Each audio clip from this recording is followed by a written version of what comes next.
বেঁচে থাকা বিশাল বিলাসিতা, বেঁচে থাকা এমন বিলাসিতা, বেঁচে থাকা আল্লাহর এমন নিয়ামত যে মানুষ সুবহানাল্লাহ বললে আসমান আর জমিনের খালি জায়গাটা নেকিতে পরিপূর্ণ হয়। মানুষ আলহামদুলিল্লাহ বললে নেকির পাল্লা ভারী হয়ে যায়।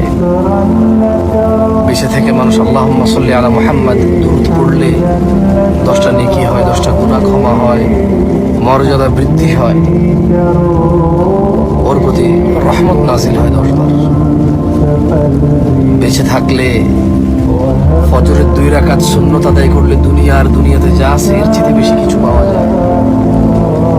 বেঁচে থাকলে ফজরে 2, জোহরে 6, মাগরিবে 2, ইশায় 2, মোট 12 রাকাত সুন্নতে মুআক্কাদা পড়লে আল্লাহ সুবহানাহু ওয়া তাআলা জান্নাতে ঘর তৈরি করবে। যে ব্যক্তি প্রতিদিন 12 রাকাত সুন্নত আদায় করবে তার জন্য আল্লাহ একটা করে ঘর নির্মাণ করবে। সুবহানাল্লাহ।